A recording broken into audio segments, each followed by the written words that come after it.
Okay, looks like we're all set now. So, yep, feel free to grab a bench. Looks like Lisena put a couple others out, which is wonderful. And hold on.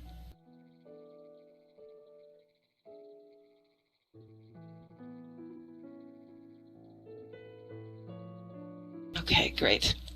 So, welcome everybody. So this is one of Avacon's Metaverse Cultural Series events. We put on a series of events throughout the year that they're focused on performances and lectures that highlight unique aspects of the metaverse culture and taking place in these virtual spaces.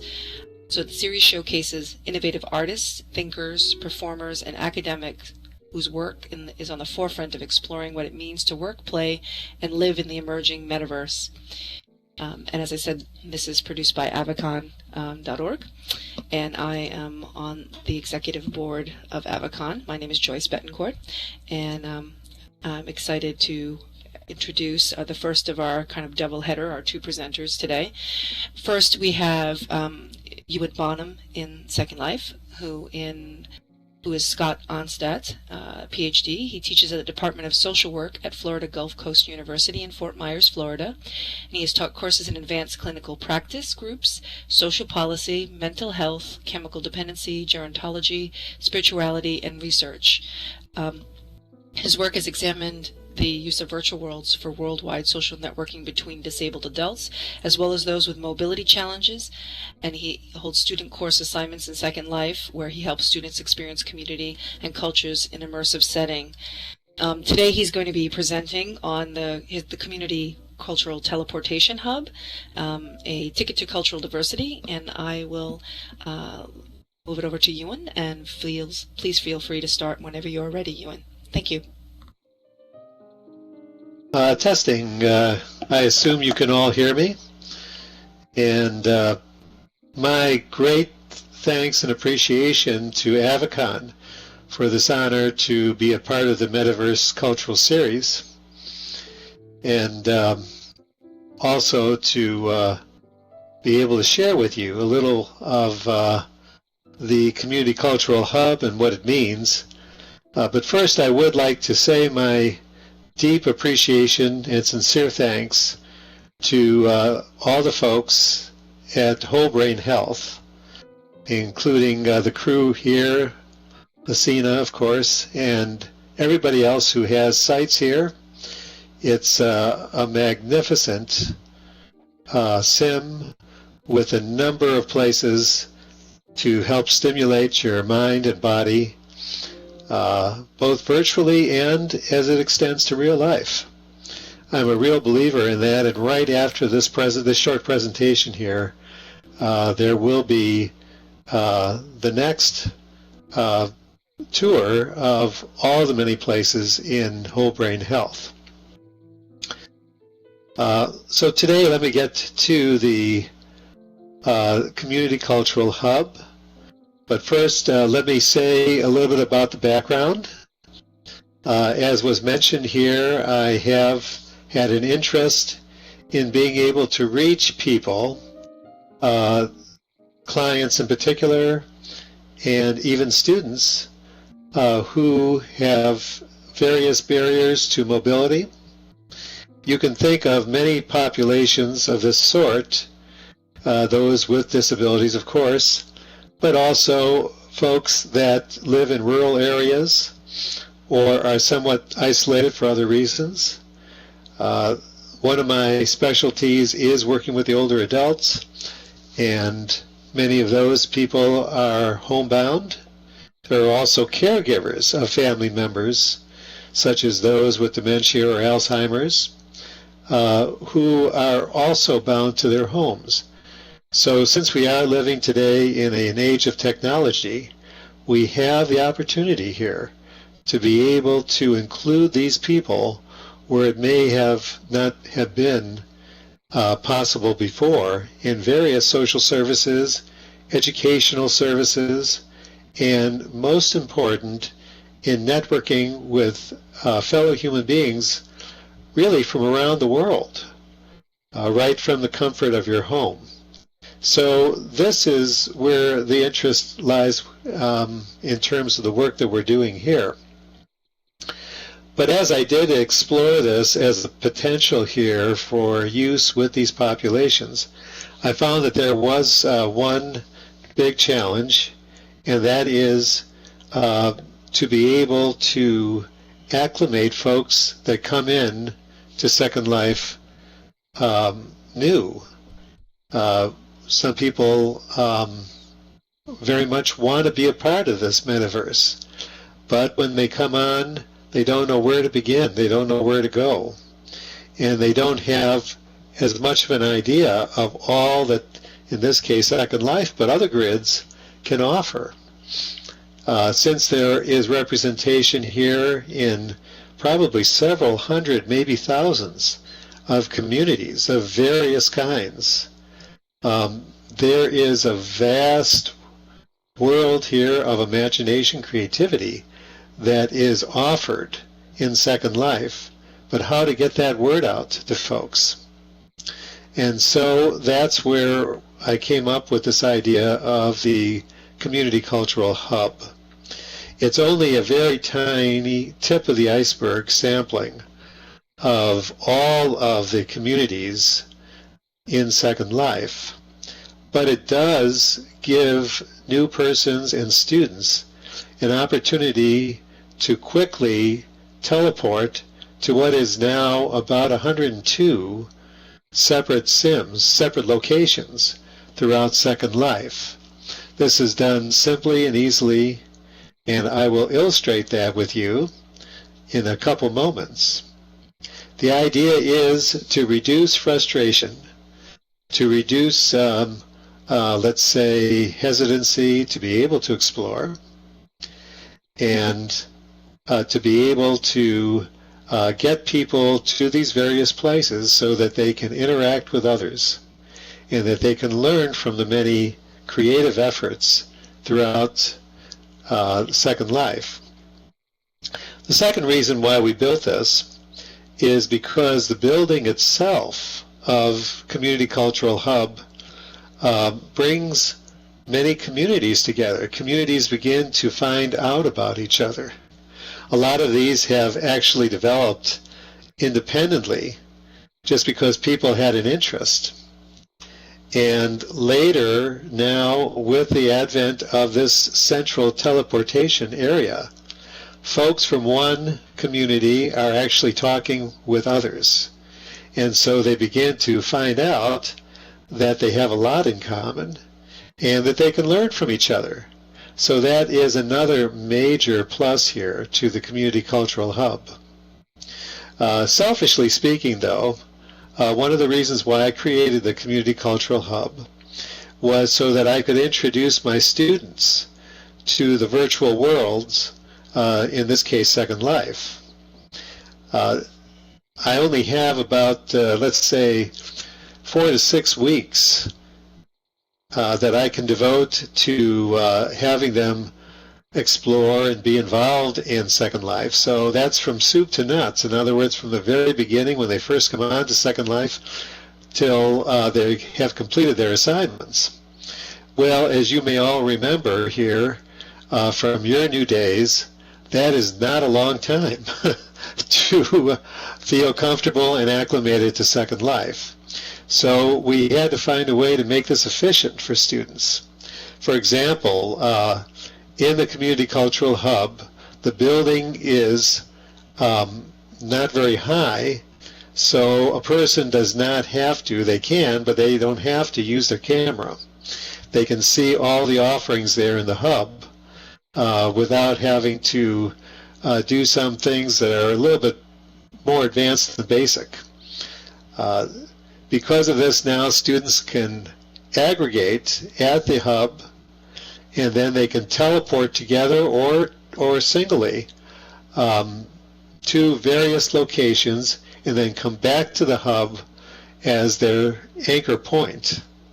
This makes assignments much more quickly attained, reduces frustration on the part of the students, helps them to interface with a number of places very quickly, and since I teach social work, although this could be in other fields, since I teach social work, it helps expand their opportunities about learning about different communities throughout the world, including different countries, different cities, different ethnic and cultural groups, different religious and spiritual groups. All of this is possible by visiting these sims, and rather than in real life having to travel many miles and spend a good deal of time at these places, you can now actually talk to people and see architecture, arts, cultural practices right here in a matter of a very short amount of time. It also gives the opportunity for these students to begin to think about what would it be like if they had clients who could also educate themselves about, for example, their culture or their family's cultures. So the Community Cultural Hub provides a service which I think is beneficial to students, to potential consumers, to communities even within Second Life and outside of Second Life, and to the educational future of Second Life as well. Well, let me go to the PowerPoint here, and a lot of what has already and why don't I just kind of paraphrase, because I know how boring lectures can be when you attempt to just read off PowerPoint. But first and most important, I want to emphasize again how gracious the Whole Brain Health has been here in having the Community Cultural Hub as part of it. It is a place here where you can teleport to a variety of places, so we call it a teleportation hub, and navigate simply and easily to the sampling of communities in Second Life. And I did mention to you about raising awareness of the possibility of breadth of study in cultures and lifestyles.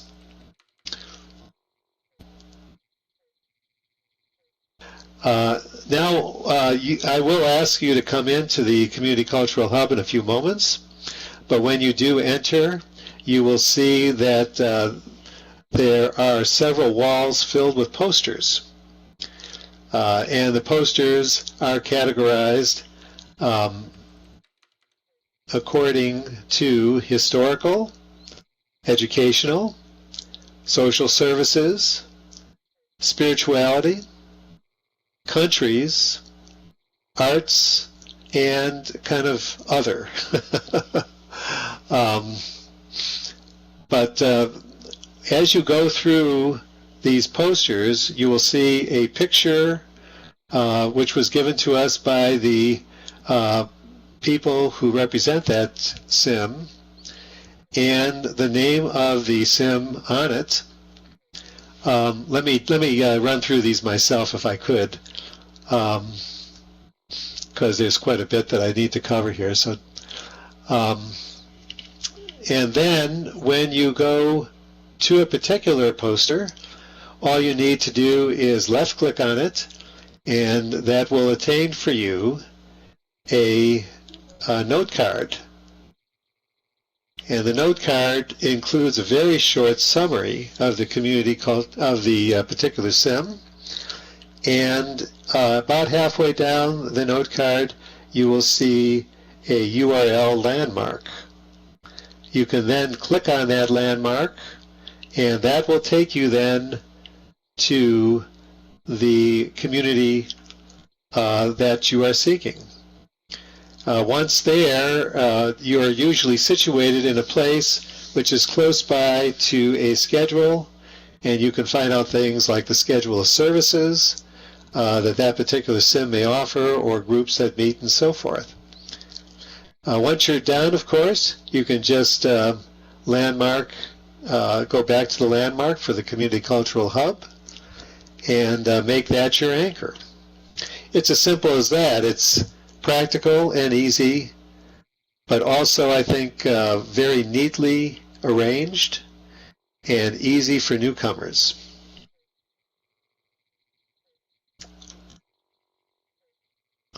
Okay.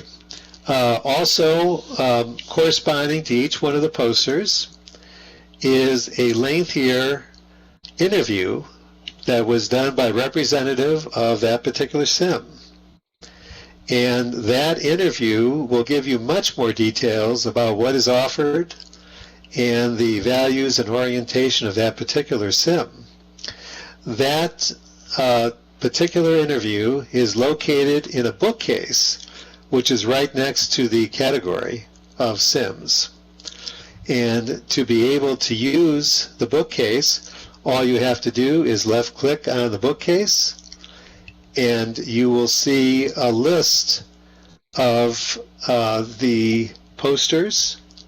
You just click on one of the posters, and up pops a note card with the complete interview. So this gives you a little bit when you first click on the poster, and a lot more if you wish to go into the bookcase.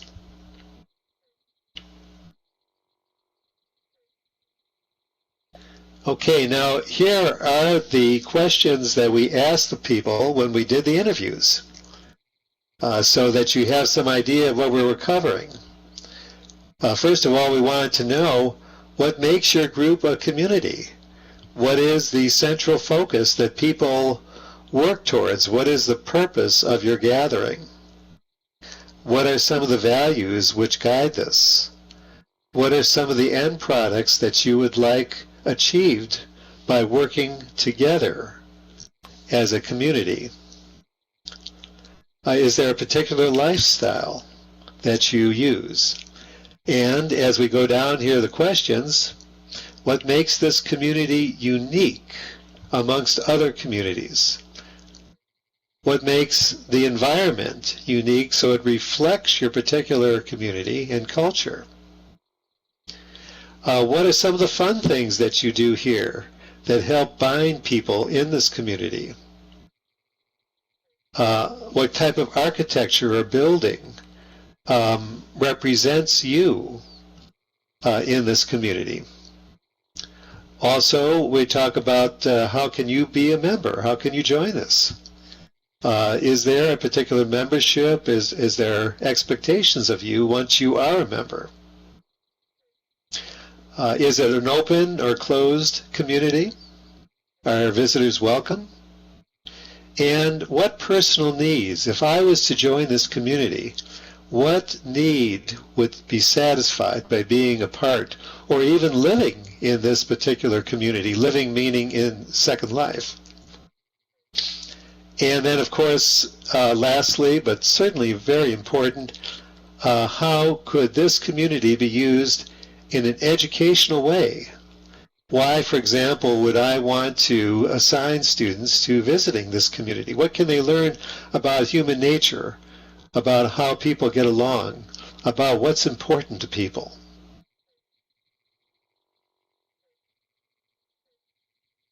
Okay, now in terms of hopes here, we now have our goal of, I guess it's 102 Sims. It is true that we have to keep it up. Sims and cultures do come and go on Second Life.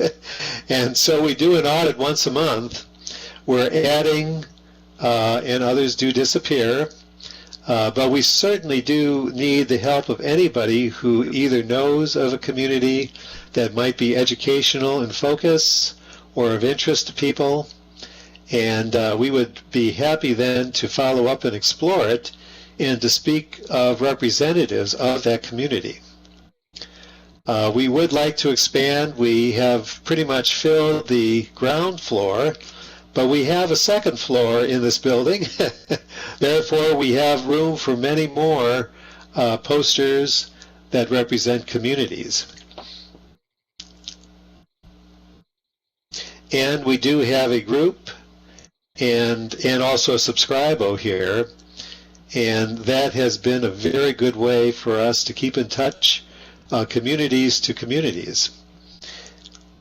We are hoping, at least as we would envision this, that perhaps we might have some activities together, various communities, such as dances, such as cultural events, such as plays.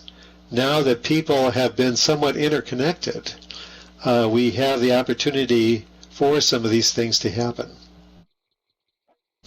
Now, before we do a little bit of a demonstration here in the Cultural Community Hub, I would like to tell you about the research that we're doing and also about some of the assignments that we're doing in Second Life. We have several of our students here sitting right in these bleachers, and I want to thank you all for coming out for this presentation here. Just to find out here why on earth we are in fact making assignments in Second Life. Well, let me tell you a little bit about this research here that we're doing. First of all, we would like to demonstrate here the efficacy of using something like the Community Cultural Hub. And so what we have done, the students that are before you here, as well as the other 40 or so students that are in the junior class of social work in Florida Gulf Coast, are taking a human behavior in the social environment class. And one of the assignments there is a fairly traditional assignment to go to a place of worship locally in the county and to attend one of the services there, as well as take a look at what you have learned about that particular spiritual orientation or religious orientation, and then write a short paper on it. We thought together that we could expand some of this effort here by doing the same thing in Second Life. And so in my Practice 1 course, parallel with the Human Behavior in the Social Environment course, I assigned that people go to at least one spiritual, cultural, social service or religious institution, do an interview with one of the officiates there, and also attend one of their services. And so what we are really wanting to ask in this research is, are both methods effective? And if they are, that's great. In what ways would real life visitation be better, or what ways would Second Life visitation be better?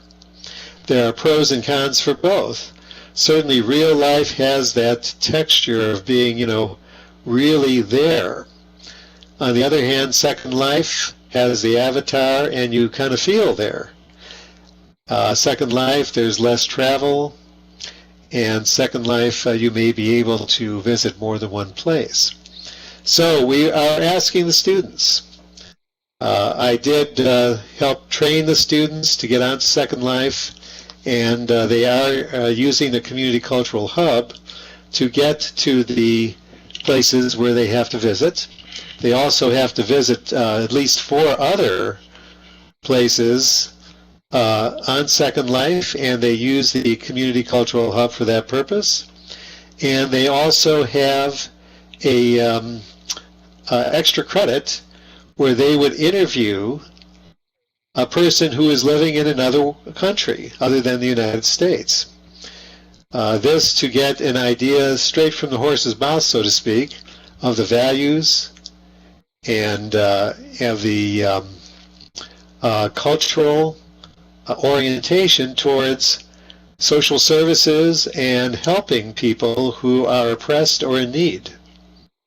So there are a variety of possible assignments that you can do in Second Life, and again we are taking a look at the combination here of both real-life assignments with Second Life assignments. Again, my specialty is social work, so you could see that that has been the bent here of these assignments. We are also doing some research with other disciplines at Florida Gulf Coast. We're working with psychology and with educational technology. And these people here are asking the question of whether their experiences in Second Life here are in and of themselves learning experiences.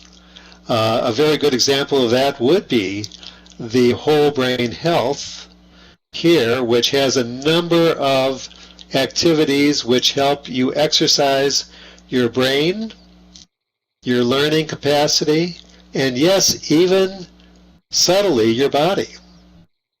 And there are studies that support that in fact people do feel what the avatar is doing. And your spirit also, that is so true.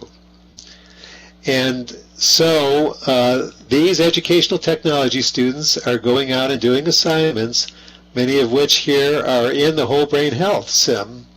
And then we are coming back in the Community Cultural Hub and using the upstairs part for focus groups to ask them their opinion about the educational experience that they have had while on Second Life. And can they see themselves using Second Life in a very similar way with students? Because remember, educational technology students will be teachers. So would they use this with their students? And that is the research that we're doing. And it is IRB approved, and it is multidisciplinary. So it's a very good start here. But of course, we're at our infancy of our work, and I will certainly let you know how it carries out. We hope to be done with that particular study this year, and hope to publish it within a year or so. Okay, I've done quite a bit of talking, but let me take a moment here and ask if you have any questions at all. I certainly would love to answer them. And then I can take you inside and you can explore and try out for yourself some of the posters in the Community Cultural Hub. So, questions? Absolutely, Kirsten. Please do speak in voice. I know you prefer that.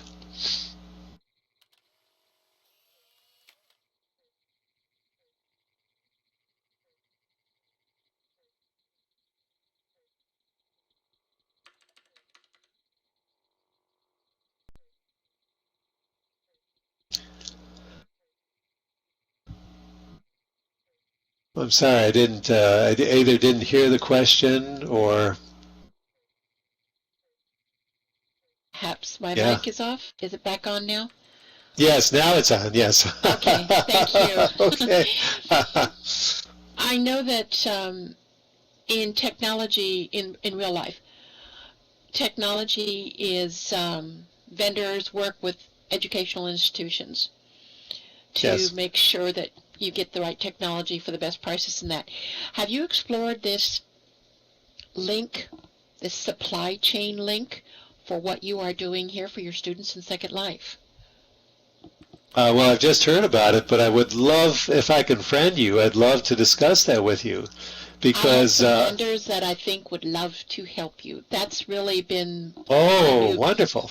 My new business here in Second Life has been businesses who are trying to understand if there is some way they can help Second Life grow.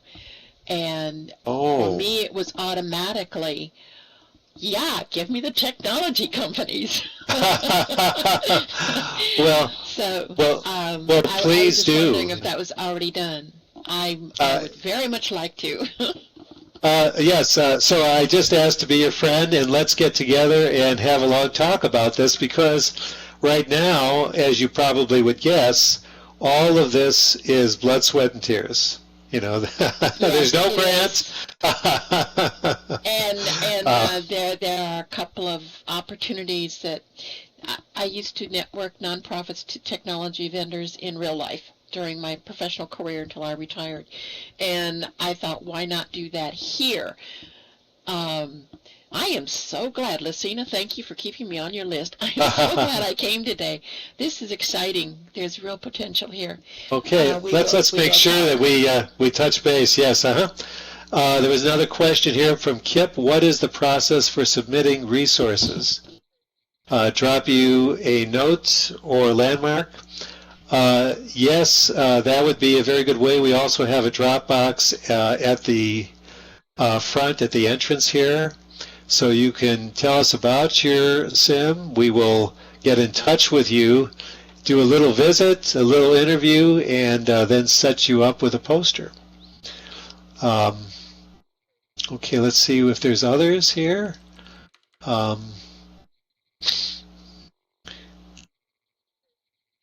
You're saying if they would just widen to OpenSim, it would open up K to 12. Yeah, I mean, I have yet to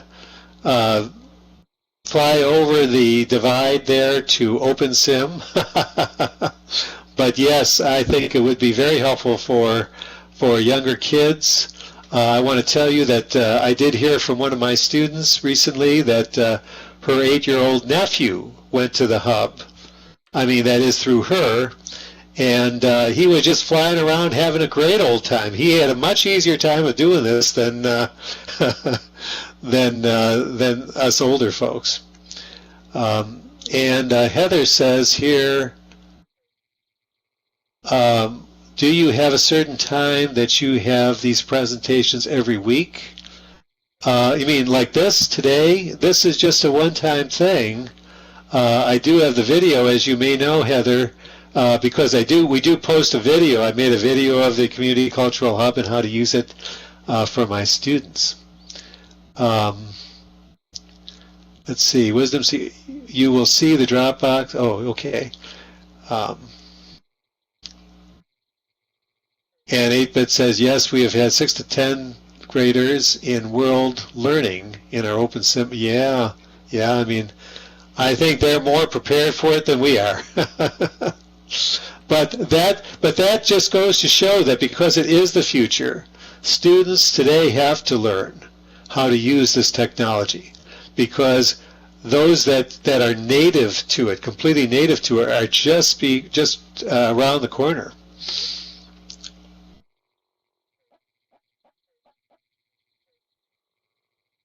Other questions, please?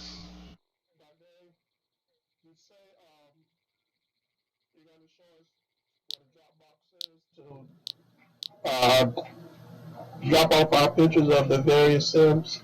Well, that would be in Canvas, so that is part of our assignment. I'm sorry. That is fine. Yeah. So and the Dropbox for that is in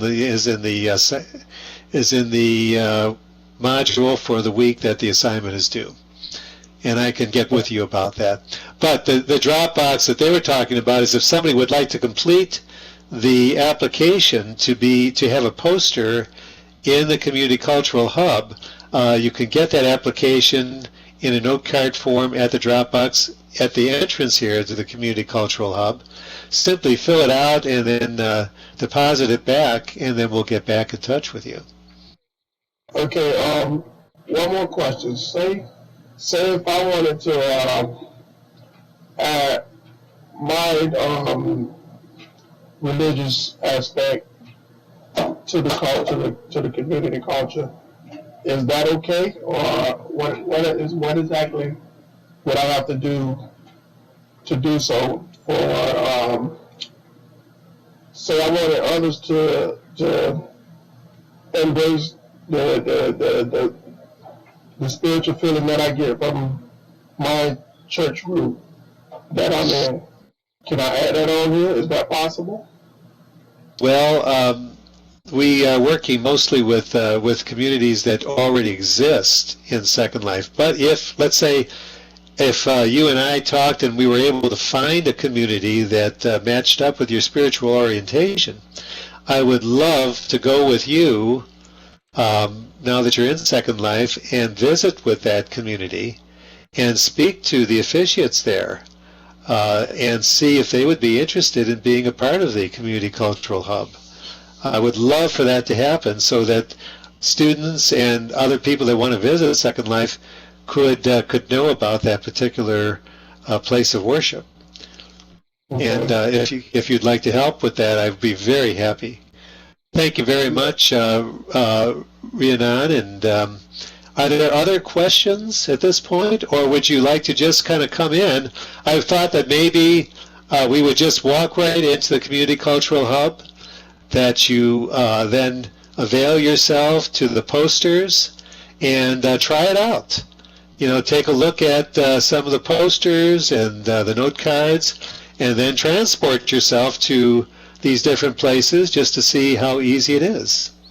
And before you do that, because that would be kind of the end of the presentation, and I know that the next presentation is right behind us, so let's say if we take 10 minutes, and then if you want to come back here so that that Lucina can then start you on the Whole Brain Health tour, that would be wonderful. But please do come on in.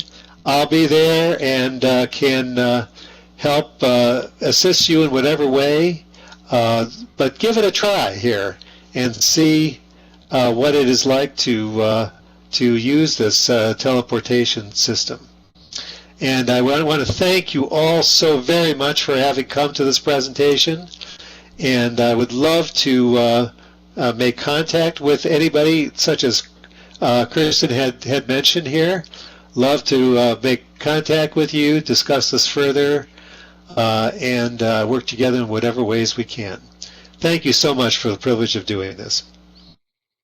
And we'll just walk right in now, and you just follow me. Now you won't hear me after I cross the sidewalk, because we'll be in another sound zone. So please join me here, and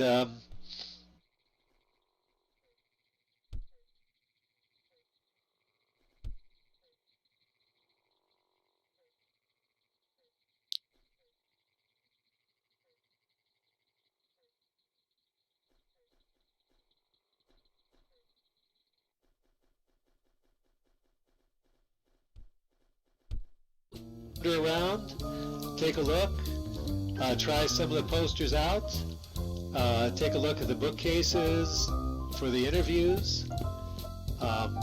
Help yourself.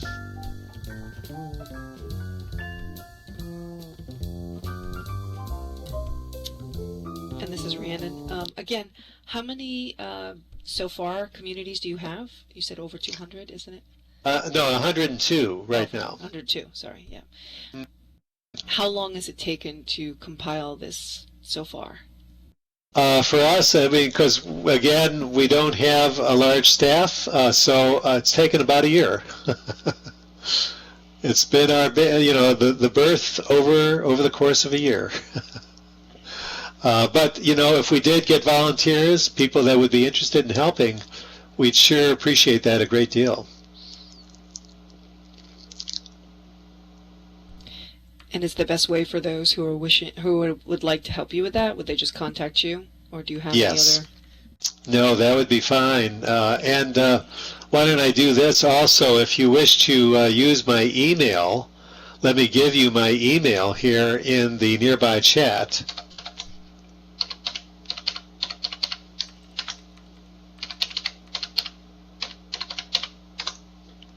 That's my email.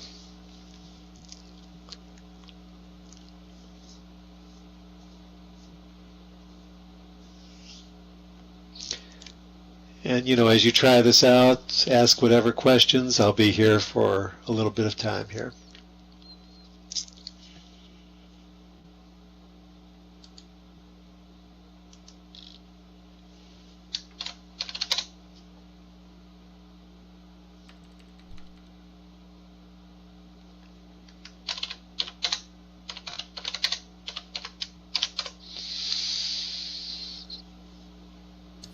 How many of these communities have you visited yourself? Have you gotten the chance to get to most of them?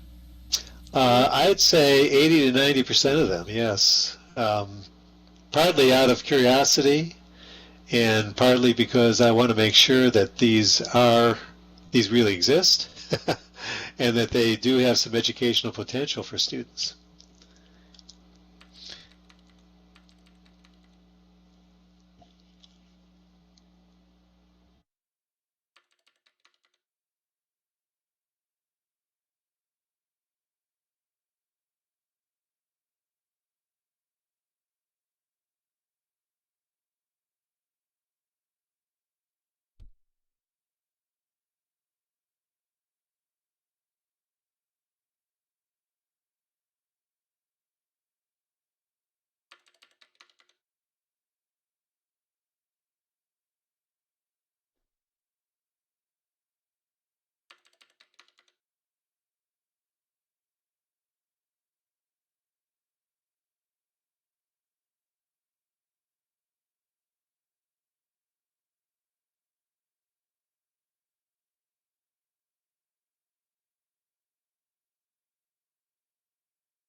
Yes, a lot of great work in this. Well, thank you. And of course, it's just a beginning, but we'll continue to build.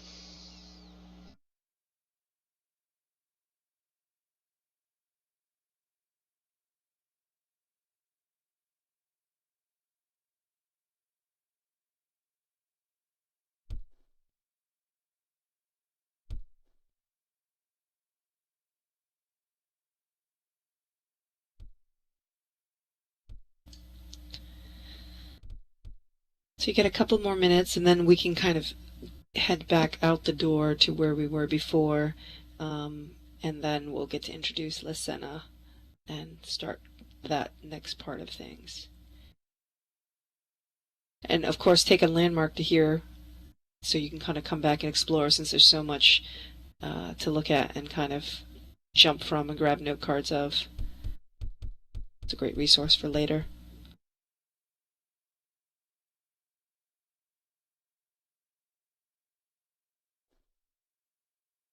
Roughly how many students do you have helping you with the project? As far as students helping, on and off, maybe 2 or 3. And some dedicated friends also who are also working continuously with me on this. But certainly students that do help really make a great difference here, because they also give a very clear impression as to whether a particular sim might be educational for them. Yep, it's a great jumping off point, and I have found certainly we all know that there's can be a bit of a learning curve to virtual environments like Second Life, and so I think beyond exploring for educational purposes that these sims, that I think these give them hubs of users that they might find with like interests even while still doing their research, that I think, and communities I think are great ways to kind of help people acclimate quicker to these environments. Yes, I agree wholeheartedly.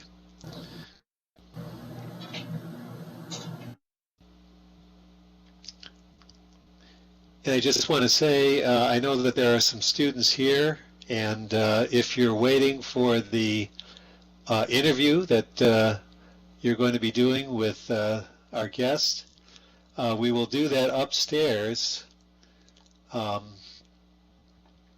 And after this is done here, if you'll just wait here, we'll tell the person to teleport here, and then we'll all go upstairs and we'll do the interview together.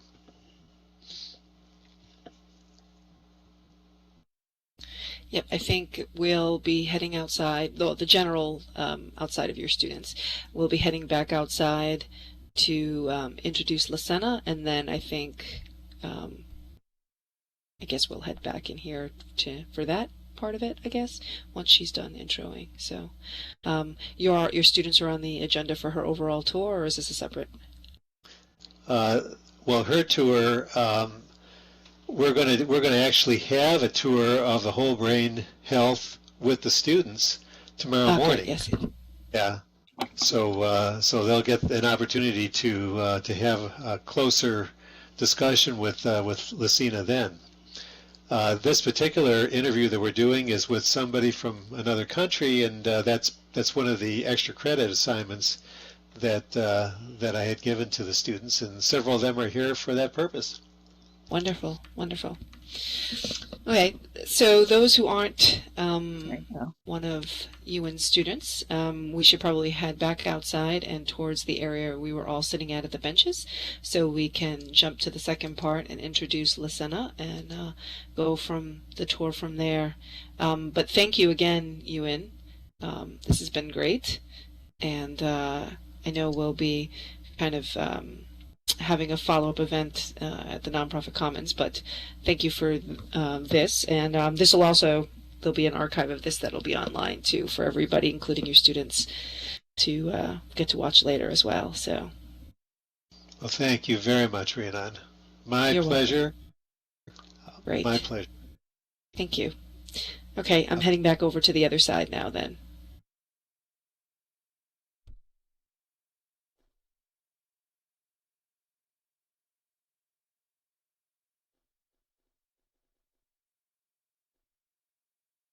Okay, I will ask Max is his name to join us here. Does everybody know how to get upstairs? I think you all know how to get upstairs. Or would you prefer to see the group clinic that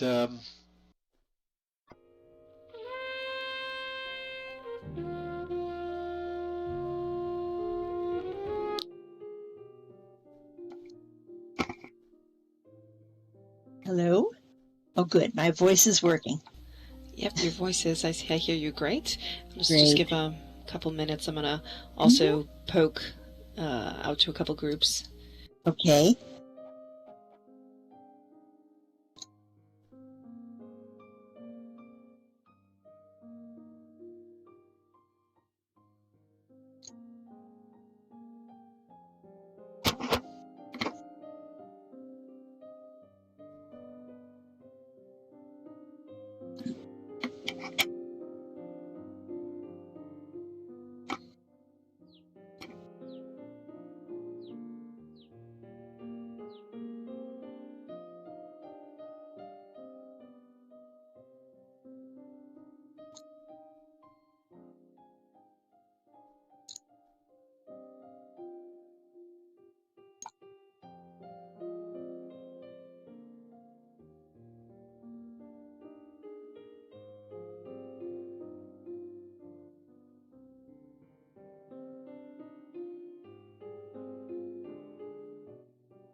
Feel free to grab a seat too, and we should be just starting a couple minutes. I see a couple more people wandering over this way.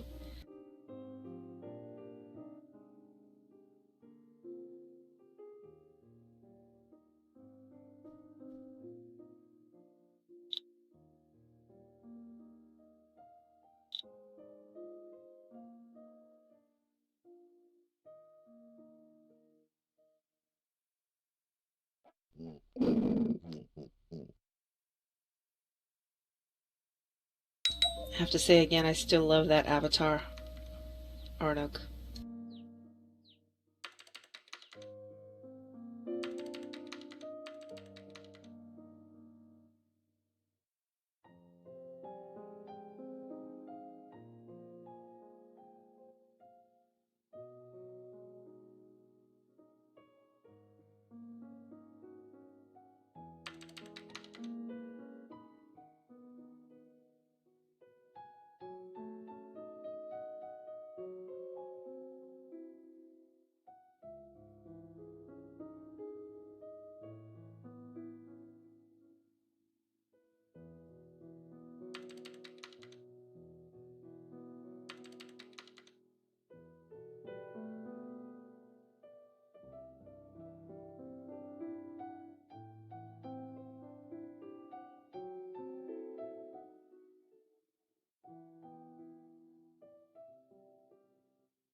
Okay, hopefully folks can hear me.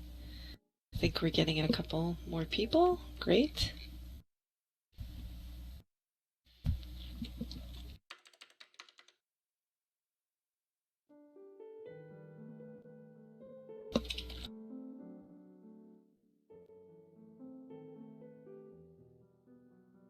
Hopefully you can hear me. Grab a seat if you can. Saw some folks pop in.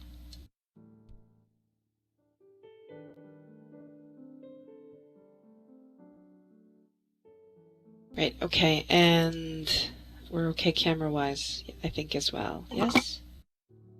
Okay, yep, here comes another. We're going to be a challenge to your cameraman since we're going to be taking a walking tour here. That's a good, okay, I think he actually has a space navigator for anybody who has used one of those. They can allow you to kind of fluidly move. That's good. I handed him the note card of the landmarks. I think that's still our intended path, right? Mm-hmm. As far, yes, yes. Great. That'll make it a little easier. Oop, here are a few more people. And Francisco, who is one of our estate managers here, is going to kind of keep watch for anybody who might be lost as well and bring them over. Great. So kind of heading up the rear. Mm-hmm. Wonderful. Because people can get lost very easily, even on a place like this, which we leave as open as we possibly can for good navigation.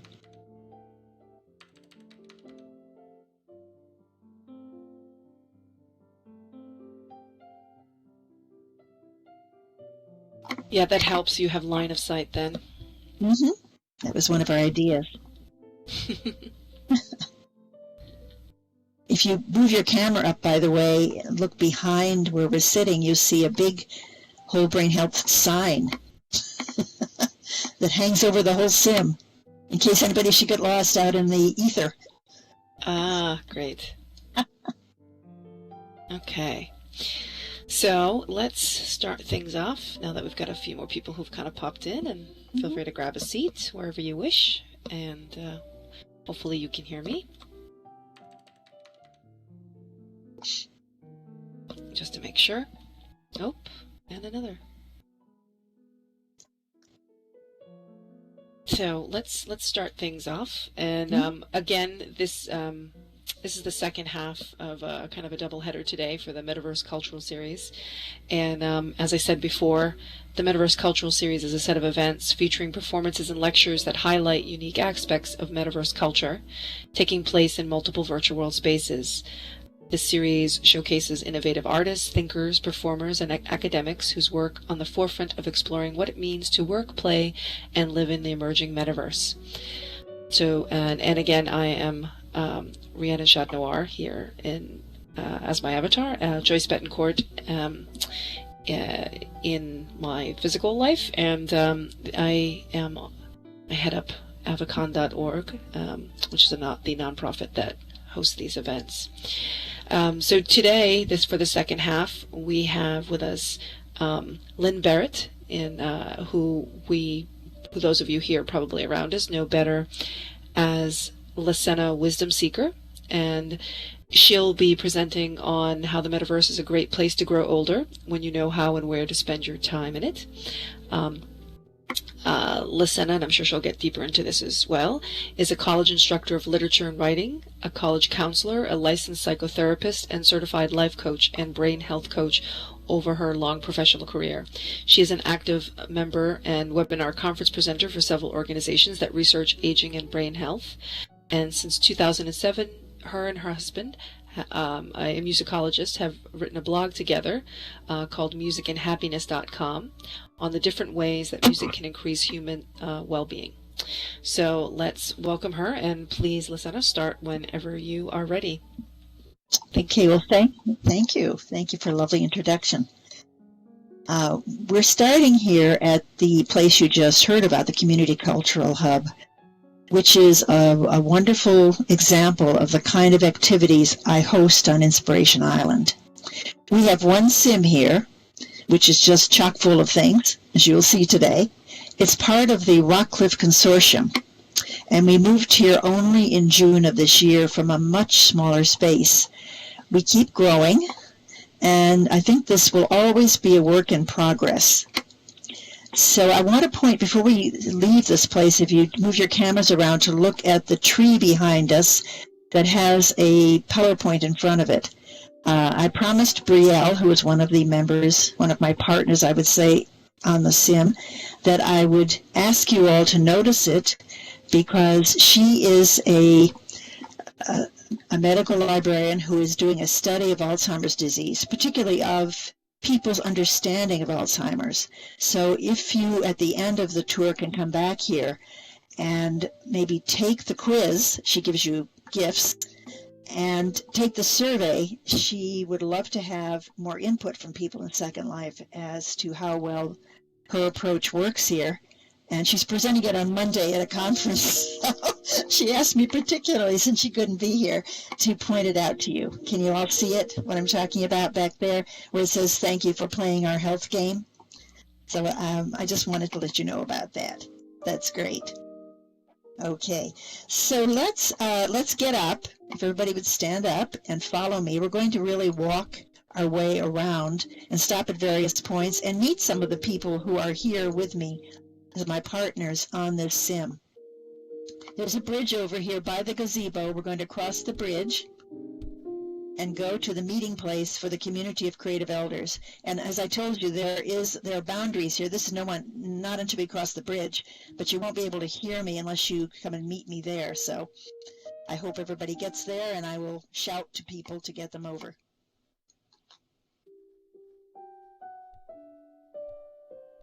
And Aronk is leading the way. And I'm falling into the water. I hope we can make it across. Okay, see the Creative Elders group? Let's walk in there and sit down.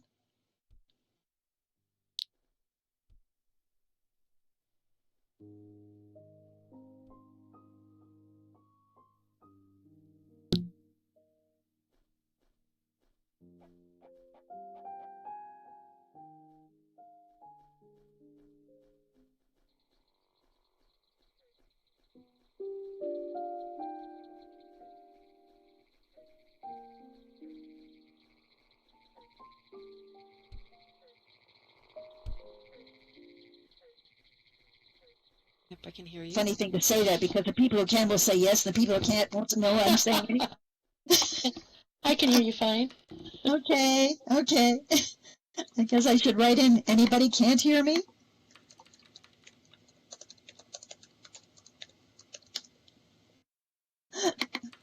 Okay. All right, is everybody here who's supposed to be here, is going to be here? Just make sure that you come into the areas, okay? Okay. I'd like to give you a frame of reference to understand Inspiration Island right here before we start the tour, before we start walking around.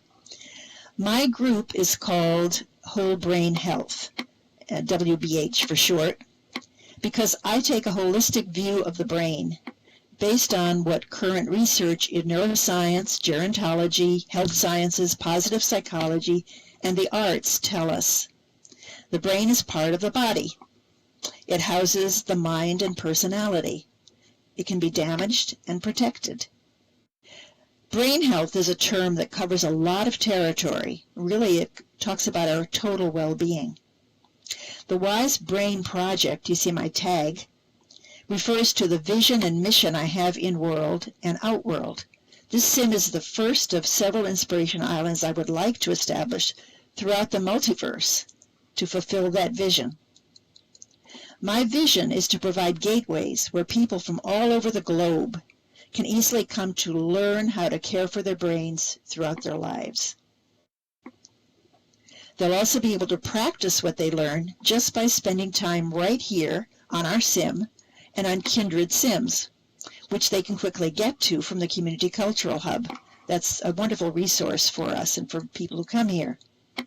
So my vision is to create a comprehensive brain health education program for the multiverse that takes advantage of the unique characteristics of virtual worlds. My mission is to introduce people outworld, especially professionals who work with older people, to these gateways so that the multiverse can become the go-to place for anyone who wants to learn how to develop and practice a brain-healthy lifestyle. As part of that mission, I founded a group called the Community of Creative Elders.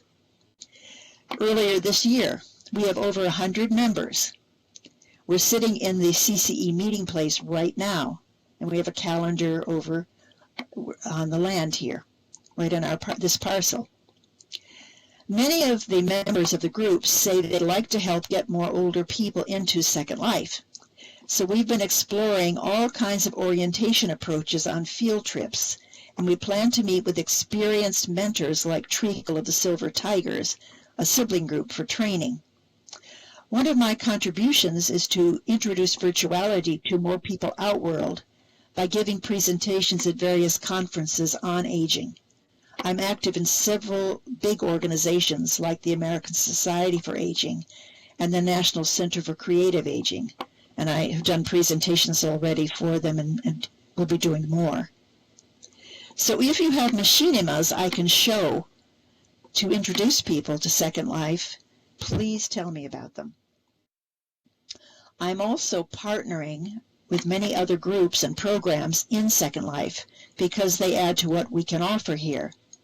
And one of the places I love to find out these groups is in the Nonprofit Commons meetings, which have just been wonderful for me. By the way, on Sundays at 3 p.m., Ewan Bonham, we just met, holds a wonderful program right here in this space called Inner Harmony, where he uses music to really have people look inward and share their feelings and thoughts about a topic.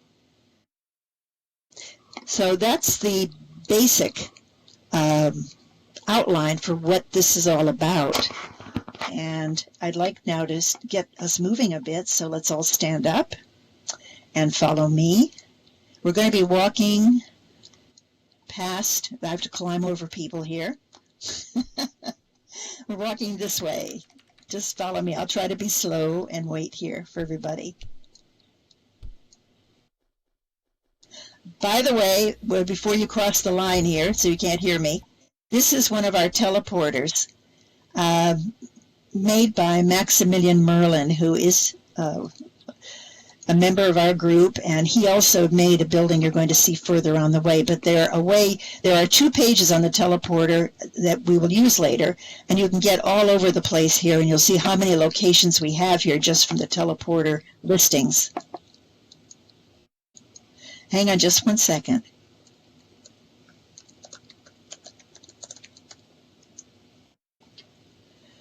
Okay. So I'd like you to take the path.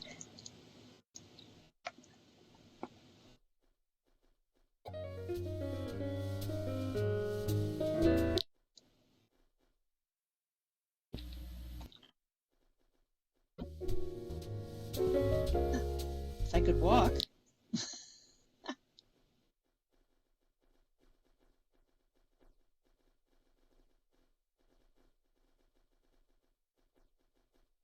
Okay, let me stop here and let you all catch up with me and stop for a minute. I'd like to show you a couple of things we're not going to stop at, but I'd like you to see them.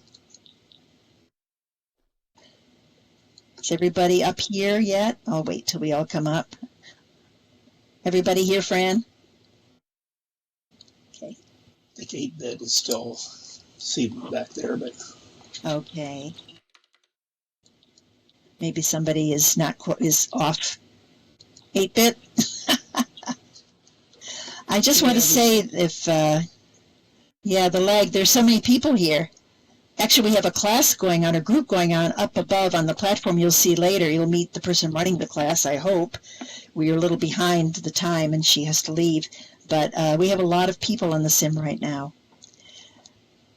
We have almost 20 partners here.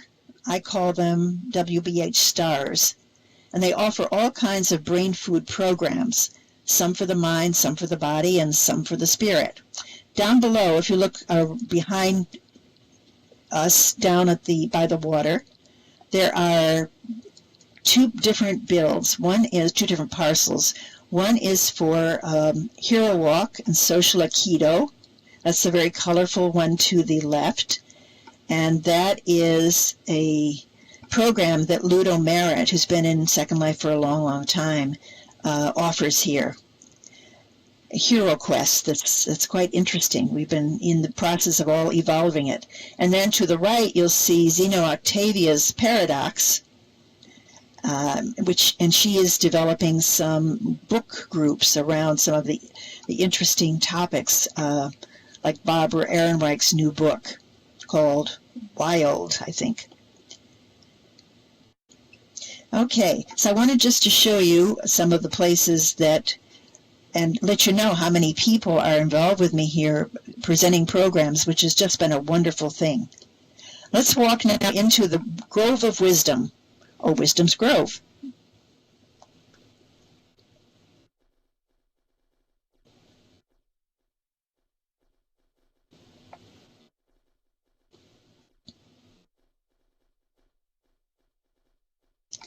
Okay, you might want to take a seat here.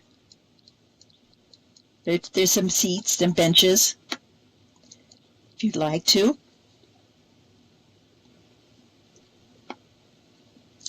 Sometimes, I was thinking about with the Paradox and the Hero Walk, sometimes I come in and there are people just standing there looking at things, reading them, which is just what we were hoping people would do here, to think about things, to explore, and really stay for a bit. So, is everybody here now so I can continue, as far as you know? Looks good. Take a seat if you want to. Can you all hear me from the seat? Inspiration Island, okay, because I'm going to spend a few minutes here. Inspiration Island is consciously organized like a giant human brain, which I think is kind of fun. Think of the paths as a neural network. The parcels are areas that sometimes work together, just the way things do in the brain, and sometimes they work separately. But they all work for the good of the whole when things are working well. By the way, we have a waypoint on this sim that explains neural networks. You can learn much more about them in depth. So later on, look for it, see if you can find it. In the future, we're going to have merit badges for people who do some things like find and these waypoints and then answer questions or respond to us in some way. So come back and play with that with us as we develop. It's pretty clear from the research that certain behaviors really help people stave off brain diseases like dementia, which is supposed to develop to amazing, to catastrophic proportions if something isn't done, and live happier lives. Yeah, that would be great. But I think I will, Franz, that sounds like I should talk to you. So I want to ask you, here are some important behaviors that research is telling us about that are really important for your daily life. Do you get up from your chair regularly when you are at the computer? Do you exercise consistently? Do you have a healthy diet generally? Do you know what makes a diet healthy? Do you get enough deep sleep? Do you have healthy ways of reducing stress? Do you meditate or do some other mindfulness practice? Do you give yourself enough serious mental challenge, variety, and stimulation? Do you experience frequent positive social interactions? Do you take part in creative or spiritual or other meaning-making activities? Do you have fun? I'm just going to put these actually into chat, so people might like to be able to look back at them as we go around. Here, let me do that.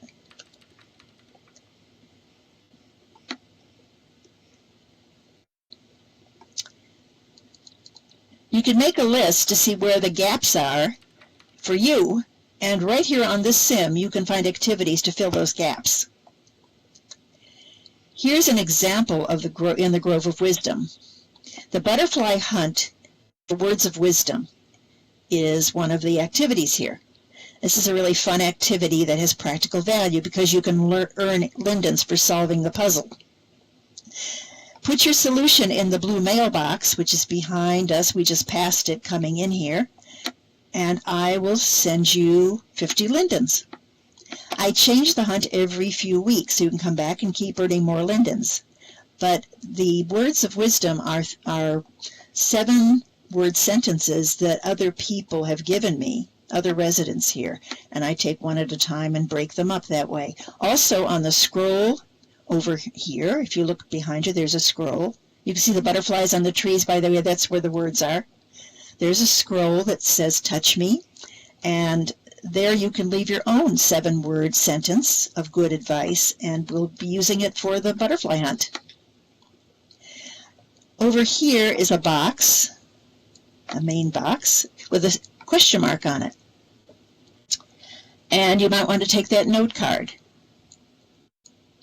It is an explanation of what this grove is about. It says, what are character strengths? And it explains what they are. A lot of the work I do is based in what's called positive psychology, which is a research-based approach to human well-being.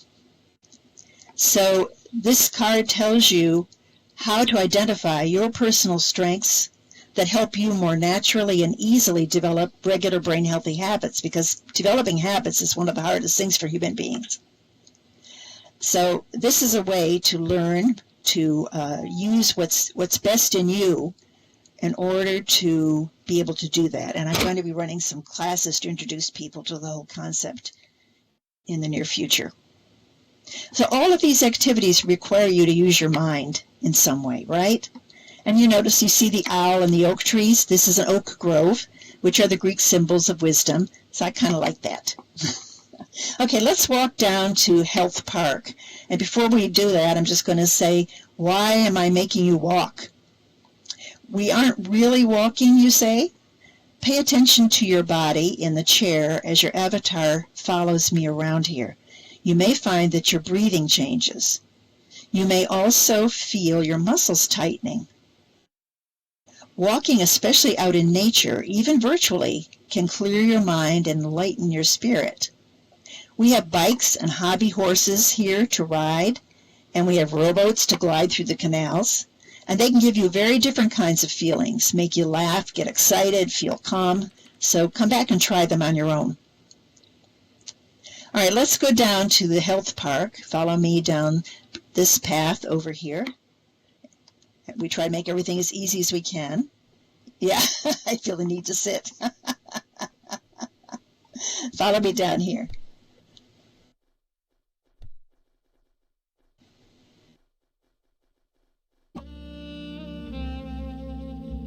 And make a left. A right, I'm sorry, a right for your first, just briefly. I want to show you the health park area. I think what I did here was, yes. Over by this bridge, there is an info. Come on over and try the, no.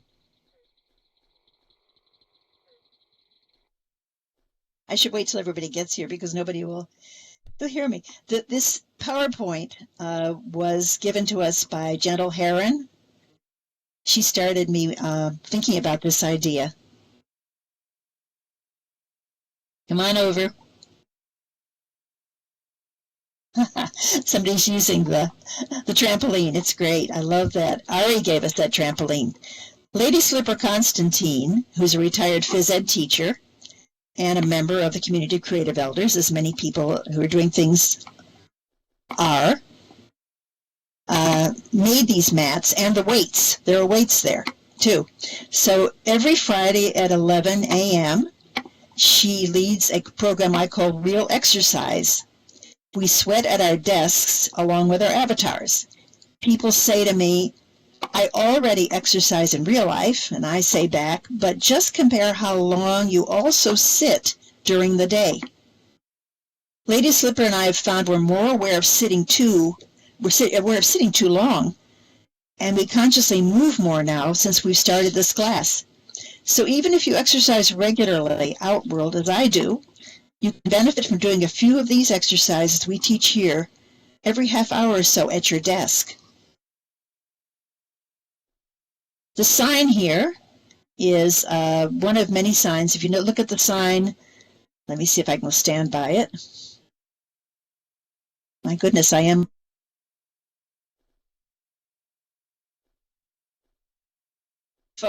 Button on it.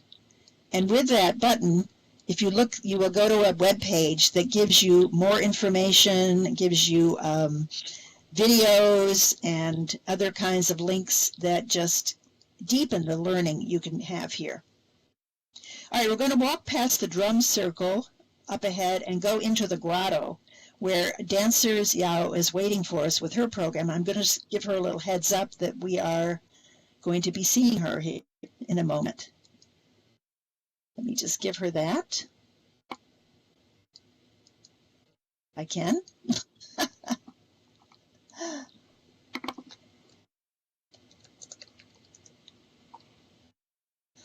Okay, so let me see if we can make our way across by the drum circle. Everybody seems to love drumming, right?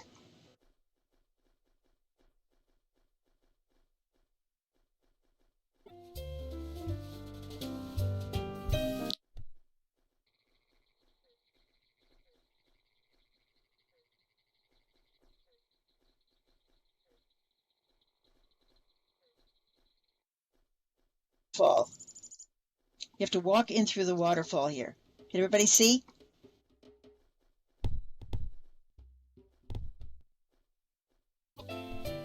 And here we are. Welcome.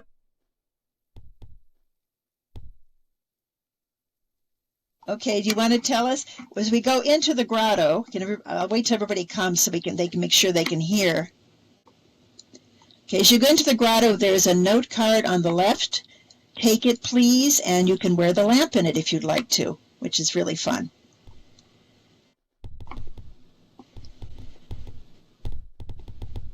Whoops, I fell in the water.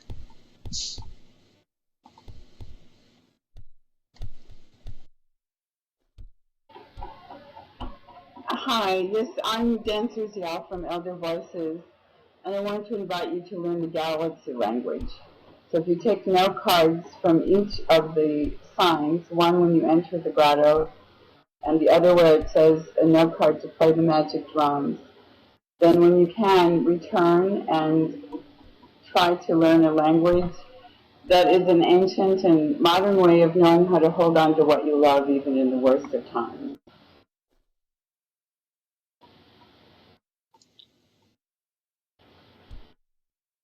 What we're hoping is that we'll offer new ways to learn problem-solving abilities that encourage people to interact without violence and prejudice. So it's both a fiction story and something that we hope can be transferred to real-life experience. And there's a community drum, which is the large drum over there with a fire that will be hooked up to different social media and hopefully to the Open Sim presentation that we want to do in November, and ways that people can continue to work with this language. And the idea is that they can create stories, music, poems, any way to interact with each other around the world that will be focused on what people really care about and takes you from sometimes the real life tragedy to something wonderful that you can hold in your heart and share with each other.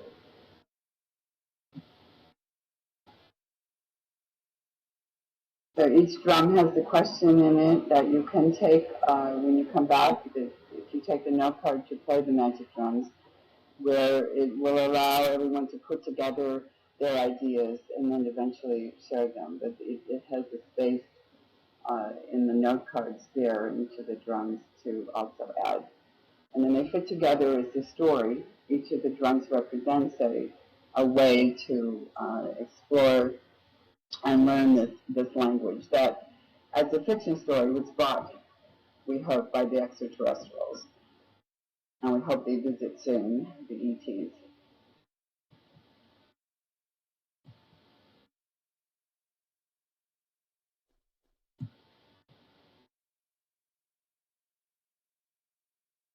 Over there, the paintings by the water and the fire under them are what was left thousands of years ago when people used to know this language.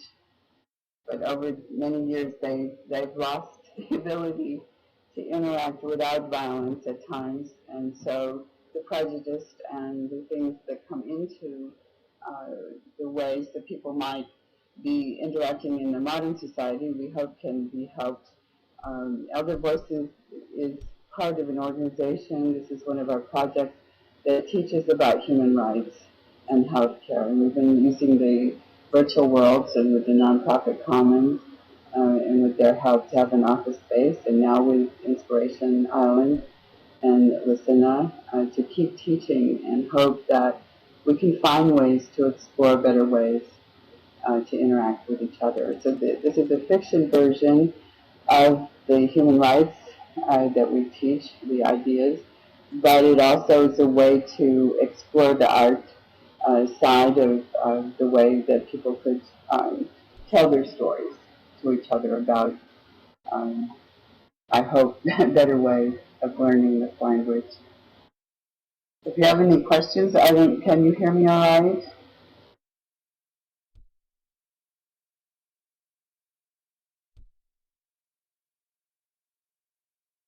Hello? Yes, you're very close to the sim border, so we stepped a little bit too far away, but can hear you fine now.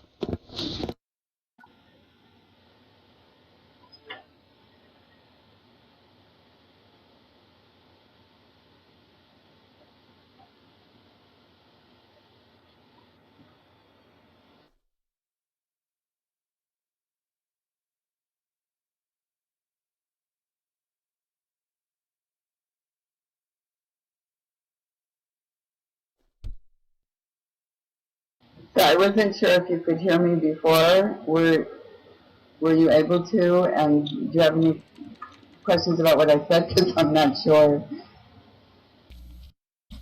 Yeah, I think it was just a few people who kind of walked off the edge of the sim who lost you for like a minute or two towards the end, but I think everybody's back in close now. Okay, so they could. I wanted to know if everyone got the note cards all right to take with them, and would like to. I have my lamp. Oh, good.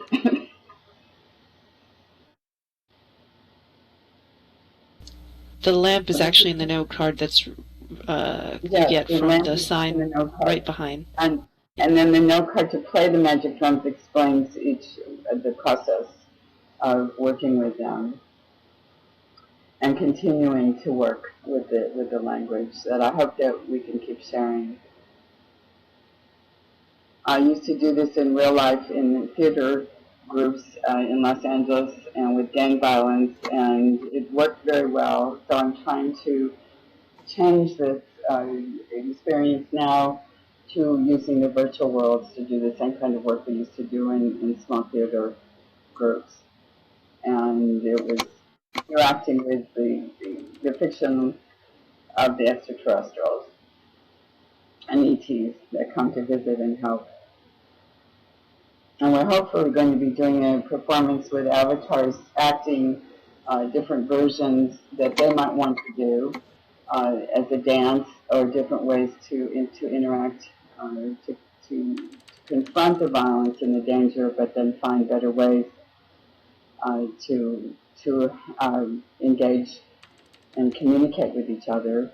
Also, on the way out, if there's a note card on the side that says learn to, if you want to ride a lily pad and you can do that when you come back, to actually take a journey with the lily pad to kind of rest and have fun after working on the language.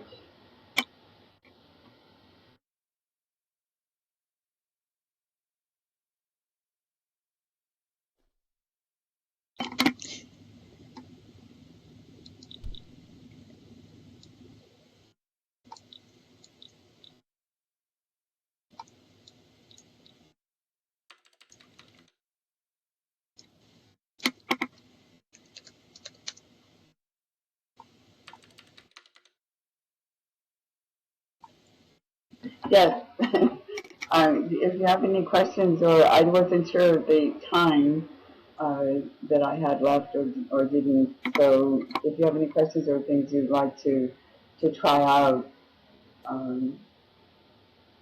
if there's time to do that. We can take a minute to do that if people would like. I'd just like to say also that this is why I was at the other side. If you look where the teleporter is, there is a diving suit across from it. And if you put on the diving suit and go right into the water there, you enter a special place under the water. It's a hidden abyss where you will find our pearl of great price hidden in an oyster. Just watch out for the octopus.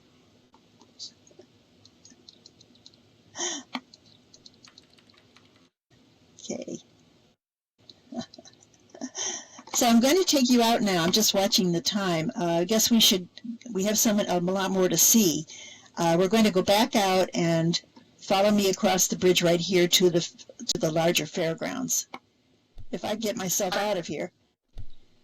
I just wonder if everyone got the note cards to take with them.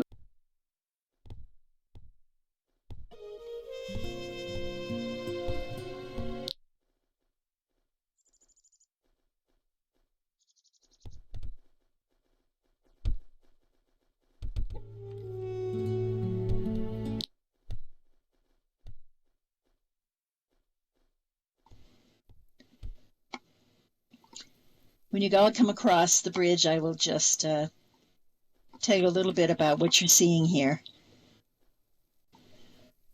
Oh, she's going the wrong way. You have to get her.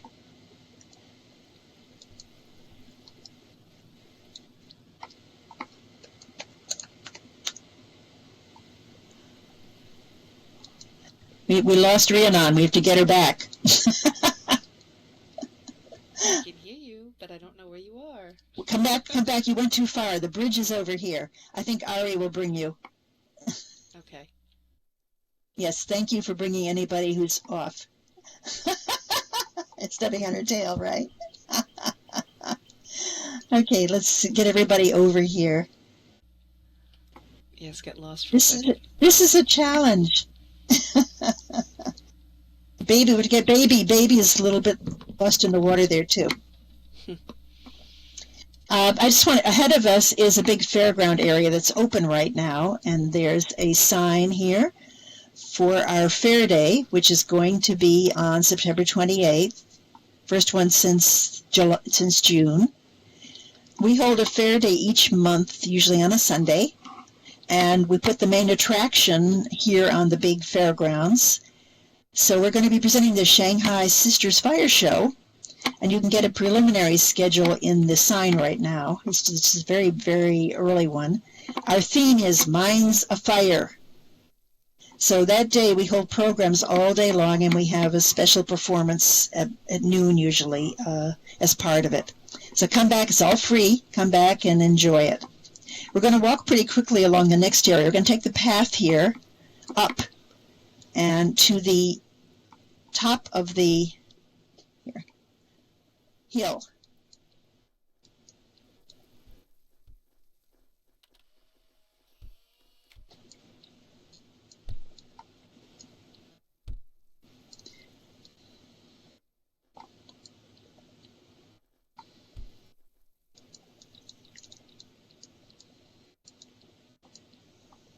So right across the lake here, just to let you know, is an outdoor music cafe. You know, we do a lot of things outdoors, almost everything outdoors that we can, because nature is so important for people's well-being. And at the outdoor cafe, Keiko Heckroth, who is another member of the Community of Creative Elders, plays Native American flutes that he makes himself. You can drop in on Wednesdays at 6 p.m. to hear him, and the music is quite haunting. Take you along this path now very quickly. We're going to stop, and we have one of our stars here, we can stop at her place for a moment. This is our newest build. It's the brainchild of Max Merlin, and we just started to develop it. It will link us to the Center for the Study of Invention and Innovation at the Smithsonian and other outworld museums of technology. It's called the Museum of the Inventive Mind. So we'd also like to have it be a place where we celebrate Second Life inventors and inventions. So please, if you know anybody who's an inventor or has inventions, we'd like to exhibit them, please tell them about us and have them contact me. If you look at this place from a distance, this bill looks like a giant Lego person. I love the playfulness of it, which is also in the Outworld Museum. And this, if you see these signs on the other levels, look up the levels above this central post. Every one of these leads to a web page. So the Spark Lab especially is a wonderful place for kids and for the children and us on the web. So you can go right there, and there are all kinds of games you can actually access right through the web here. We're going along the path to now one of a beautiful build called Sun Vibes. And Savannah, or Sunshine, is with us today right here. And I'd like you to introduce you to her, and maybe she'd like to say a few words about it.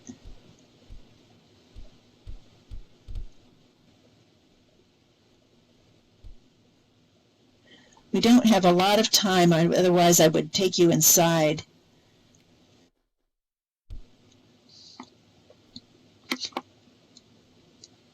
But you can stay, don't go further than where I am, or else you won't be able to hear me. Hello, can you hear? Yes, good. Hello from Africa. Yes, she's in South Africa. Hi everyone, I know some of you. I remember Buffy from Non-Profit Commons. Jumbo, habari gani? Hi Oro. Okay, so very quickly, I don't want to take a lot of the time. Everyone can hear me okay? Hi.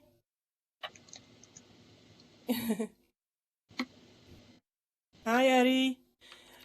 Okay, so I quickly tell you a little story of how I started, because I actually, in South Africa, I was running a non-profit project called the Open Cafe, which was a small internet cafe based on Linux. So it was running on Linux, and we were helping people to get to know open source software and open content materials.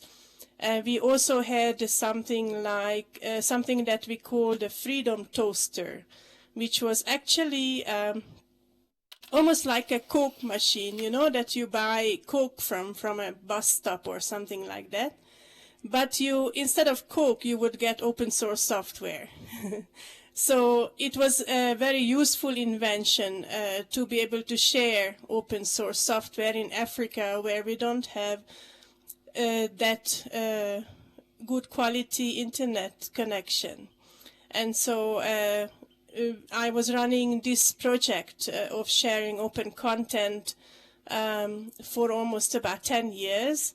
So my aim, whatever I do, I want to make it open source, and I want to share as much as possible.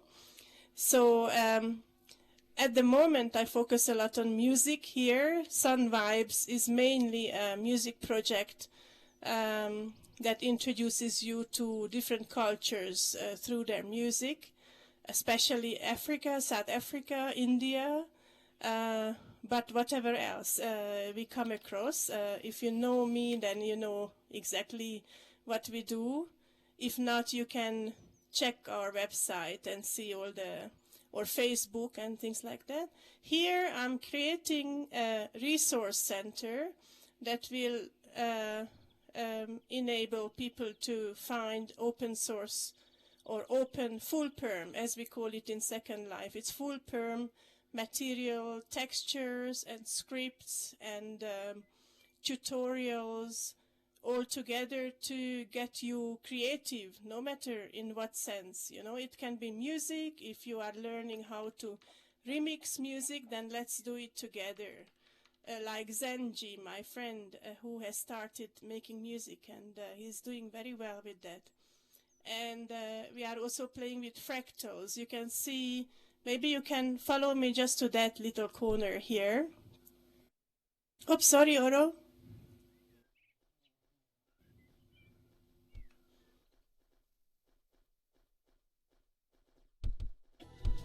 Your fractals. Here we will. I'm not ready completely with this section yet, but you can take all of them or some of these fractals and learn about how to create fractals, what software to use to create fractal images, fractal art, and use fractal art for whatever you would like in Second Life or outside Second Life, or use it to enhance your artwork. So I'm working on this to create a collection of fractals that are created with ultrafractal or chaotica, or mainly those two, or apophysis. I don't know how you pronounce it. So you can come back and choose from these fractals and use them as your dance floors, or decorate your place in any way you want, and then create your own fractals as well. So all of these are free to use and change and play with. And the rest of the material here is also similarly free to use, and I encourage everyone to teach everyone else as well. Yes, on our fair day, we are going to learn how to become the sun. I can rest here for you that sun. I wasn't sure if it was balls of sunshine or balls of fire that you were going to be. Well, both fit. Let me. I raise this. You see this big box? You can click on that. I think it will give you a folder, and it will help you become the sun. But we have other tutorials also, and I teach to create things that will teach you about a different culture, like making a bindi for your forehead, or creating Senegalese attire tea pot and learn about the tea culture in Senegal and things like that. So in a nutshell, we just have fun and try to get as creative and musical as possible. Which is wonderful for us especially, because that's one of the things we value the most, the arts, music, yes, and other cultures very much. Thank you so much for being able to be with us today, Sanjan. I don't know how late it is there in South Africa. Oh, that's great. Yes, please come back for Fair Day at 9 a.m. She will build here with you, help you build. I'm going to take you further along now, I guess. I'm going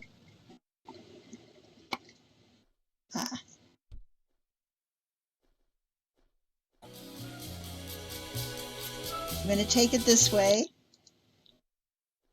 to the 3D maze.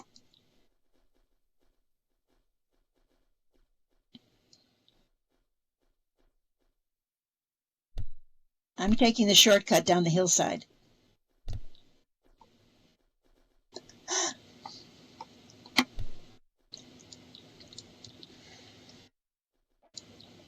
Okay, everybody coming?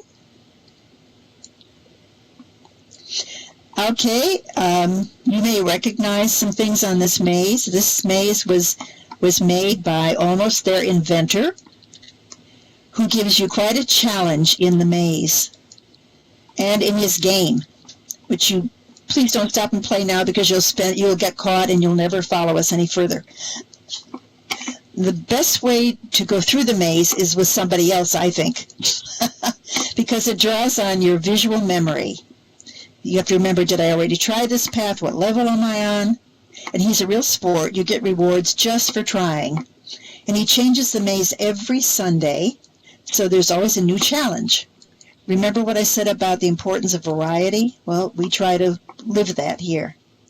The video here shows how Second Life can help people with brain conditions like Parkinson's disease. Fran Serenade is Almost and Barbie Alchemy's mother. I didn't know that you were going to be here today, Barbies, but I had this written down already. Yes, he's just wonderful to come every weekend. He comes and just changes it, and it's always new. Now we're going to walk on the path again. Remember, these are our neural networks. We're taking the path over toward the organic garden and a project called SL.The Impossible. And at this point, I'm going to introduce you to my associate director, Tuya Hines. And she'll tell you about this whole area, which she's been instrumental in creating. So you want to lead them? You used to be the leader now. Sure, I will. Well, you can see why I was so attracted to Wisdom Seekers project. When I saw it at the Second Life birthday, she had her maze set up, and I just knew that I had to be part of this growing community project. And I'm working as hard as I can with the time I have to make the vision of the neural network here come alive also. My personal pet project is called Simply Impossible.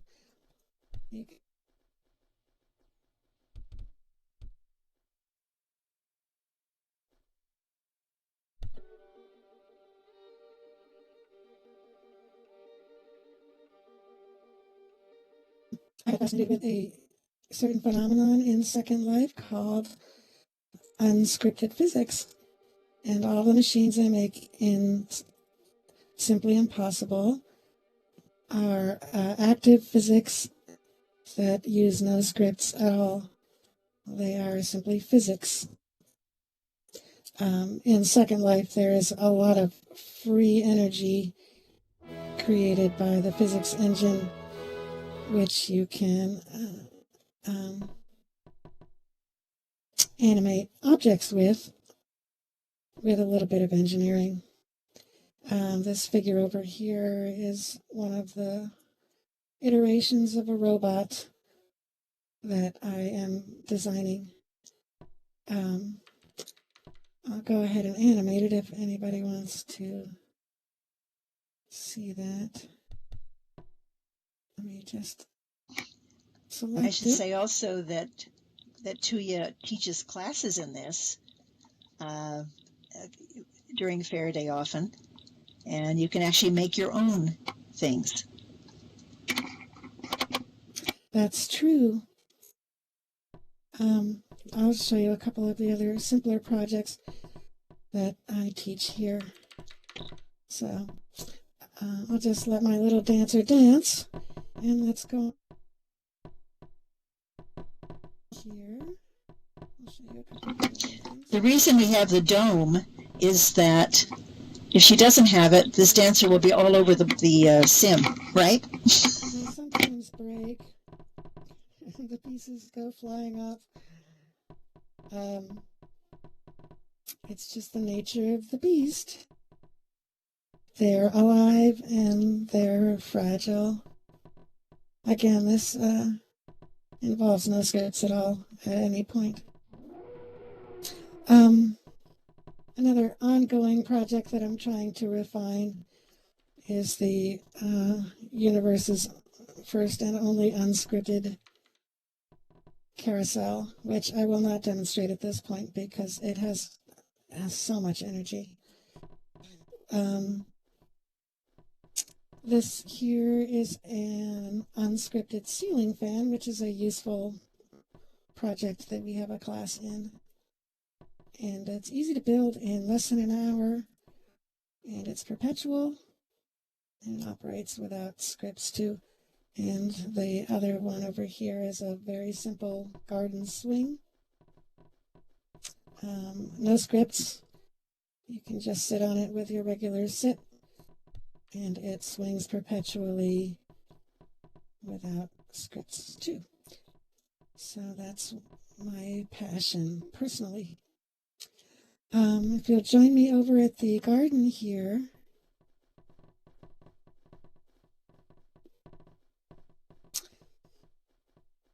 I'm not sure what the voice characteristics are in here. I better come inside.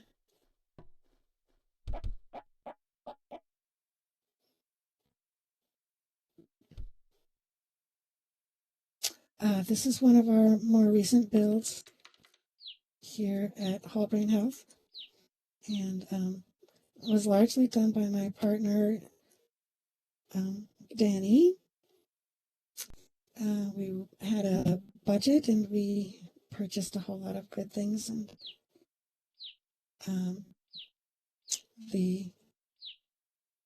excuse me.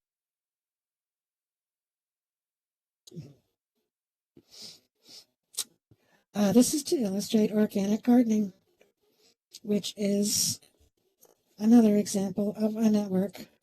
It's a network of soil and water and plants and insects and other animals and fungi and microorganisms and minerals, all creating a living system that is renewable and provides food and uses the I think we have to wait for a least few amount of people to fossil fuel energy to keep it going. I'm sorry, did someone have something to say? Yes, it's a list saying several people didn't realize you were over here already. They're looking for you. Oh, I'm rushing because I know we're out of time. Well, we started late because of the some other issues, so we haven't spent the whole hour, but we can stop at any point. We can do that too. We're probably still good for a little well, bit. I know Zatara also has a wonderful project. Yeah, I would like to go there in a moment, just to let people know what is here. Although the chickens are wonderful, aren't they? Yeah, I love the chickens. I'm impressed by your non-scripted. An aspect of this is education too, and I just created this waypoint. If you look over to the side, you'll see a big red circle, which marks a waypoint, which is an educational presentation about organic gardening. Yes, I talked So about we're- waypoints at the beginning, so people would look for them. That's one of them that you've created. You create another about neural networks, and another very interesting one about aspens that is on the land. Yes, But people they're have to really go fun find to them, do. right? And they help tie this in together. Mm-hmm. So I love. And they all have those red to signs that say listen waypoint to look to find them. Yes. So I encourage you to come back and enjoy the garden and the greenhouse and all sorts of good things here. I think we should move on to the multiple intelligence park. We're just going to stop briefly on the outside of that because, again, that is a wonderful build. And Zoe is here. Sorry, I just bumped Franz, I think. Zoe is here. I'd like to just acknowledge the wonderful work she's done there and tell you a little bit about it. So can you use, or shall I talk for you? And you can type in whatever you'd like to add. Okay, I'll come over.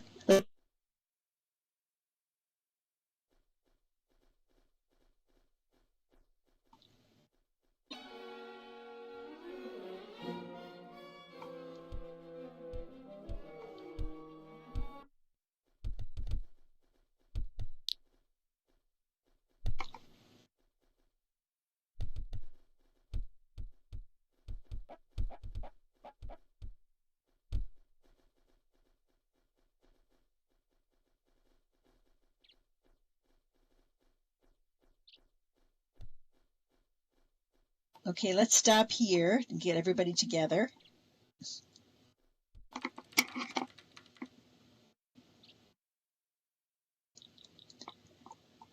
And so, if you want to add anything in chat, please do. I'm just going to try to tell people a little bit about this. Zoe has shared this with us, and we are so glad to have it here.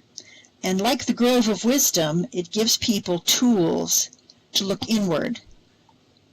There are outward organizations I'd like to link to Inspiration Island, which do the same kind of thing, like Conscious Elderhood and Saging, that also have programs of inner development. Inside this park, get the note card. She's going to show you where. Inside this park, you can find stations where you can test out the kind of intelligence that's most natural to you. And a mailbox here, you see the blue mailbox, where you can send us your self-discoveries, and again, you earn 50 lindens for doing that. And Zoe is going to be developing even more activities for this area. So we're going to have some things above as well. But so please come back, and on fair days, very often Zoe will lead a tour here and is ahead of a discussion as well. So they're always great to participate in. We're going to take the bridge over here, and I'm so sorry we have to do this, but we're going to cross over the bridge and just kind of take you back to where we started. And I'll tell you about more of the things on the way there.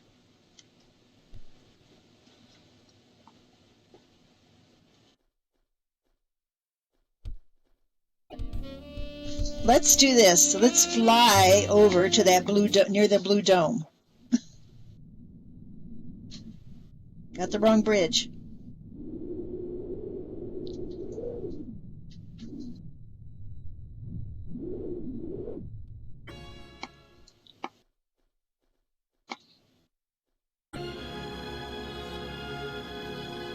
Okay, wait for other people. I guess I can TP them. We can TP them here.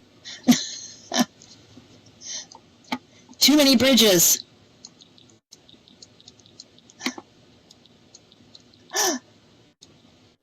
That was clever, Mal. You got here really fast.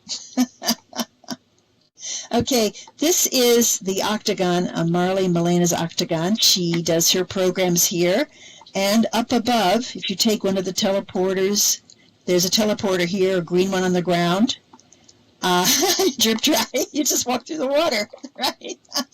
Or one of the big globe teleporters. You can go up above this, and there's a butterfly house art gallery that she has developed there.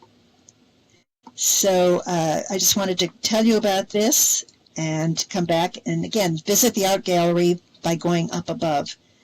Every teleporter, globe teleporter, has all the different locations we have here that you can visit. I just want to take you a little further to the swimming hole over here.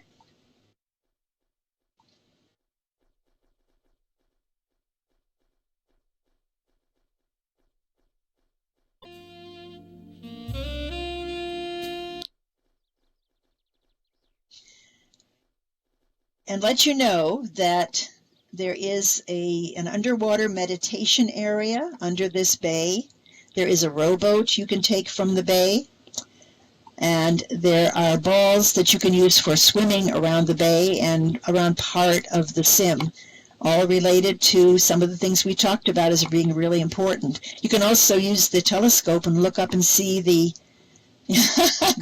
great lungs, and see the planets and Earth and through the telescope. Or you can take a nap here on these wonderful lounges.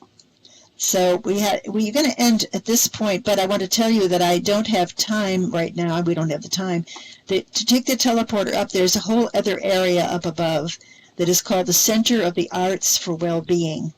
And up there we have a theater of ideas where people hold various kinds of programs and discussions for big groups. And there is a library there where Balana, who unfortunately had to leave, or otherwise she would have been also here to introduce what she does, holds both something called study buddies, which gets people doing things. You know, organizing ourselves is one of the most difficult things we can find sometimes, and a wonderful kind of writing group that's creating very short plays, and we're going to have a library of those plays available for people very soon. Up there we also have yoga mats, and for individuals and groups. We have a meditation garden that has Tai Chi in it. We have shamanic journey maps. I often see people lying on those maps and listening to the sounds of rhythmic sounds that are available there. And we have sculptures that are created by a community of creative elders member who discovered her artistic bent only when she got here to Second Life. There's also a wonderful memorial to Maya Angelou up there, and Sun Vibes has a classroom up there where she teaches when she has her classes. So our plan is to constantly evolve and grow as we have new ideas. Most of the partners here approached me with an idea, and my tendency is to say yes if it fits in with our overall vision and mission. I see Inspiration Island in Second Life as just the beginning. So if you have any questions or comments, and I do want to remind you, we're right here by the Alzheimer's quiz, so if you can take it before you leave, I will have fulfilled my duty as well. And I will stop here today at the end of the tour. Thank you, Lucinda. I mean, this is wonderful, and of course, in all of these large tours like this, I encourage folks to kind of come back, since we only, have a brief bit of time as we go along. But thanks to Lucinda, and also to Ewan, who presented today. And we're happy that Avacon is happy to support events like this and communities that are doing great work like that is happening here at Whole Brain Health and with Ewan's Community Portal Project.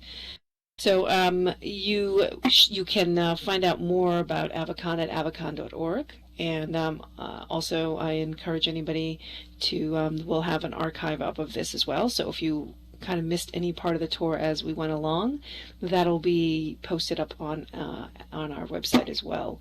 And one last note, though not directly related to the Metaverse Cultural Series, I think I mentioned it earlier, that this coming week we will be opening up registrations for the Open Simulator Community Conference. So I know Lucinda will be presenting there, and dancers and I are doing a program around exactly around the Galaxy language. We're going to do a play. Great. Yes, I think, and so she'll be presenting, and then I know others will be that are here are volunteering and also kind of involved as well. So check that out. Registrations will open this coming.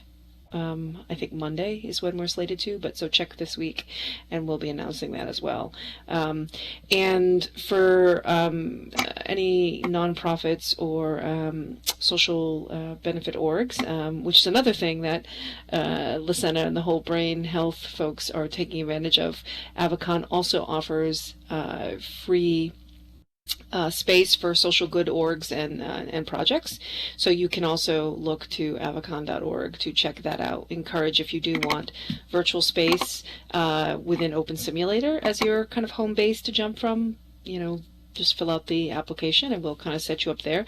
It's very in its very beginning stages, but hopefully it can also kind of become a point of exploration for those doing.